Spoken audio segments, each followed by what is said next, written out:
what it sounds like from what you're saying to me, and I don't want to put words in your mouth, but that almost things like theory and spending time like away from the instrument and learning about these basic things of theory. Like when I was in theory, it was just kind of a thing I had to do, right? Yep. And maybe I cared about it, but maybe I didn't.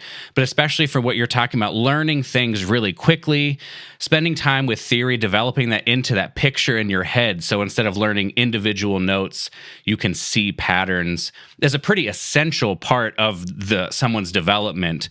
Would you agree with that? Oh, absolutely. You know, and same deal. When I took theory class my freshman year, and when I went to grad school, because I had to take the refresher classes because I didn't get through the test like 3 different times. So I didn't realize that a lot of times the missing ingredient, now that I teach college, is the synthesis that doesn't happen amongst the subject matter that you're studying. So we understand that we have to study theory, but we don't really see the applications, or we're not led to that by our instructors at the university, or and sometimes some if you've got a good one, they'll point in the right direction. But the job of the student is to take the information and try to frame and find perspective of how you're going to apply it and why it's important, because it's obviously important enough for generations and generations of people to study theory. And, but is it no different for you because you're not going to be a classical player, you're going to be a commercial player, you're going to be a jazz player. And, so understanding greater patterns, I mean, one way to think of theory is to think of it as almost like a labeling system for a filing system of sound.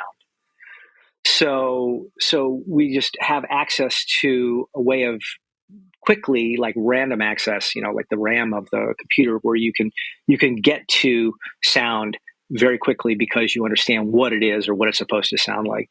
And so we're just trying to order things and make connections across the disciplines. So, but the idea of theory is that one of the things that I like to think about when we think about patterns and greater patterns of keys and chords and so forth is like processing your information quickly.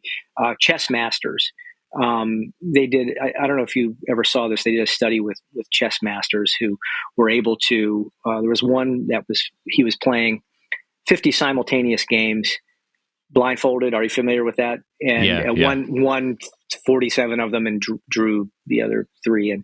And then they also did a study with patterns with average people, where they would just put they would have them look at a chessboard for 10 seconds, and then ask them to recall the positions of the chess pieces. And the average person could, in that amount of time, whatever it was able to recall, 3 or 4 or 5 pieces. But a chess master could memorize the entire board in 10 seconds.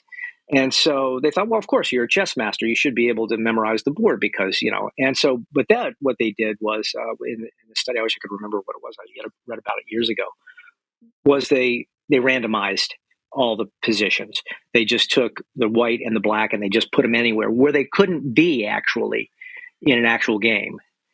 So the whites were on the black and the black, and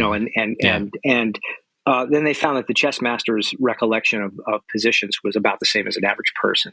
Yeah. So your ability to move, to larger patterns allow you to just basically chunk theory, where you're learning chunks as opposed to individual small pieces, and that's much quicker. It's a much faster way to access information. And so it's like super helpful. I don't have to think about a sextuplet if I know it's just an A flat major scale from starting on F or G. You're right. So it's bang. I don't have to read the notes anymore. I just know what it is, identify it as a thing. Yeah. A lot of students, I think, struggle. One of the things I hear they struggle with is sight reading. And I mean, you could practice sight reading and I think it's necessary to do that. But I think this is one of the, like you said, one of the missing components of getting better at sight reading is just developing and making your understanding more complex. And if you even wanted to break it down even more basic, but I feel like one of the things I've come to, and this is why I'm having these conversations, is I think the understanding, or what you call the synthesis, is sort of an underrated part of just people understanding what makes somebody a professional or able to play at a high level. It's not just that they've developed good technical skills or reliable technical skills, but the depth of understanding of how music fits together and what styles are which. And I think some people naturally come to that because they grew up listening to music, or their teachers, required them to study.